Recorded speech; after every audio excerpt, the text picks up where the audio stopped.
The ancient Egyptians are remembered for their monumental pyramids, mysterious hieroglyphs, and powerful pharaohs. But beyond temples and tombs, another question lingers. How did these people spend their leisure time? Did they enjoy games that still survive today? Did their pastimes involve rituals and beliefs woven into religion, or were they simply moments of joy in everyday life? Some evidence suggests links between entertainment and the afterlife, while other discoveries hint at pleasures strikingly familiar to us. The truth lies scattered across carvings, artifacts, and papyrus records, waiting to be pieced together. Before exploring what the Egyptians did for fun, it is important to understand the world in which they lived.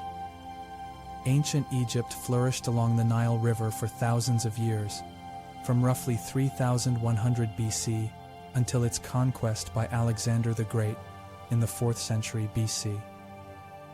The river provided fertile land, predictable floods, and a system of trade, allowing Egyptian society to thrive.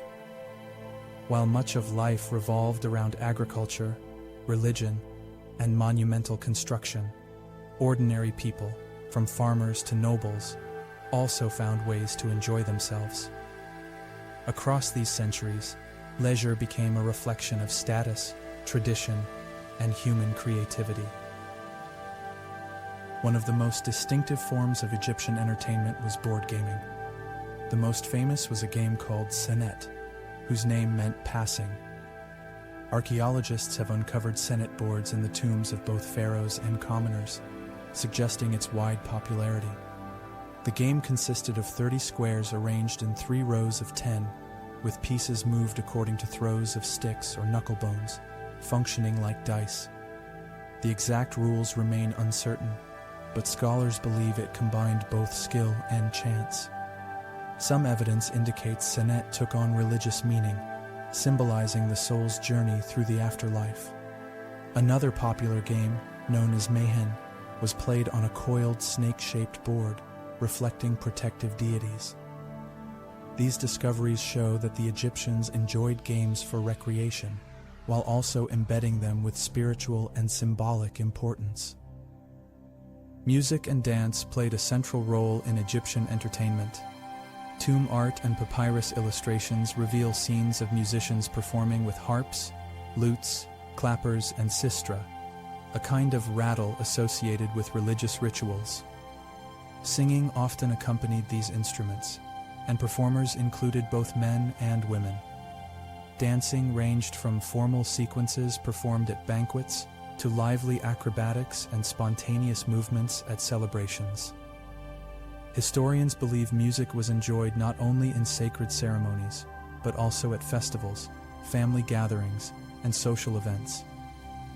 The joy of rhythm and melody was deeply integrated into Egyptian society, bridging worship and pleasure in everyday life. For the upper classes, hunting and fishing were more than sources of food. They were forms of entertainment. Nobles and royals are often depicted on boats in the marshes, using throw sticks to hunt birds or spears to catch fish.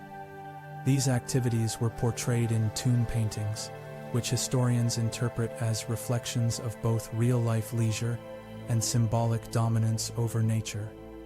Chariot hunting of dangerous animals, such as lions or hippopotamuses, was another pastime of the elite, emphasizing physical skill and power. While dangerous, these hunts functioned as displays of courage and mastery, reinforcing social status while providing excitement. Physical games and sports also served as entertainment across different strata of society. Drawings and carvings show young men grappling in wrestling contests, sometimes accompanied by spectators. Stick fighting, boxing, and archery gave opportunities to prove strength, coordination, and bravery.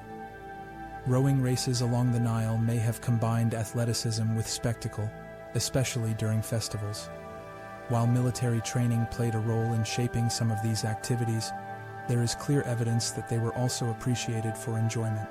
Children likely imitated these contests, passing on traditions of play and fostering community bonds through shared games. Children in ancient Egypt also enjoyed play, and archaeologists have uncovered their toys in tombs and settlements. Dolls made from wood, clay, or cloth sometimes included movable limbs or wigs. Small carved animals and miniature furniture gave children ways to imitate adult life. Balls made of papyrus or leather were used for tossing or simple team games, while spinning tops have been identified as familiar amusements. Historians believe children's play carried both entertainment value and developmental benefits, teaching social rules, balance, and creativity. These finds remind us that in many ways, Egyptian children were not so different from children today. Storytelling provided another dimension of Egyptian leisure, blending oral traditions with written texts. Skilled storytellers entertained audiences with tales of gods, heroes, and magical adventures. Some of these narratives, preserved on papyrus, include romantic stories, moral lessons, and imaginative fiction, such as adventures of shipwrecked sailors or tales of wily magicians. Recitations often took place in homes or gatherings, offering not only entertainment, but also cultural education. By sharing stories that echoed religious ideas while also sparking imagination, Egyptians preserved their identity and values through generations. Festivals were some of the most joyous occasions in Egyptian life, bringing together communities in large-scale celebration. Many of these events honored particular gods, marked seasonal changes, or celebrated royal achievements. The festival of Opet in Thebes, for example, involved processions of statues of the gods Amun, Mut, and Khonsu, accompanied by feasting, dancing, and music. Evidence suggests that both commoners and elites participated in such festivities, temporarily dissolving social divisions. Feasts with abundant food and drink provided opportunities for laughter, socializing, and indulgence. These festivals reveal how collective entertainment tied together religion, politics, and daily joy. Private banquets offered another form of leisure, particularly among the wealthy. Aristocratic families hosted gatherings where guests reclined on cushions, servants served food and wine, and entertainers provided music and dance. Artistic depictions show banquets filled with interaction, laughter, and enjoyment. Participants wore elaborate clothing and perfumes, celebrating refinement as much as indulgence. While these social occasions reflected privilege, they also mirrored a deeply human experience, the desire to relax with friends and family, to enjoy conversation, and to find delight in communal meals. Religious beliefs were deeply intertwined with Egyptian entertainment, and some pastimes carried both sacred and recreational dimensions. Board games like Senet became symbols of the soul's ascension, while music and dance often honored deities. Festivals merged civic duty with pleasure, and hunting could embody both practical skill and divine power. Historians believe this blending of play and worship reveals a worldview in which joy was not separate from spirituality, but rather a pathway to it. Leisure was never far removed from the sacred rhythms of Egyptian life. The evidence shows us that the ancient Egyptians, despite their reputation for solemn monuments and eternal tombs, devoted energy and imagination to the pleasures of living. They played games and sports, hunted for excitement, sang and danced, swapped stories, and celebrated together. Even their children enjoyed toys strikingly similar to what we recognize today. By studying these activities, historians unravel not only the routines of long-ago lives, but also the universal nature of human joy. In ancient Egypt, as in every culture since, fun was more than distraction. It was a vital part of being human.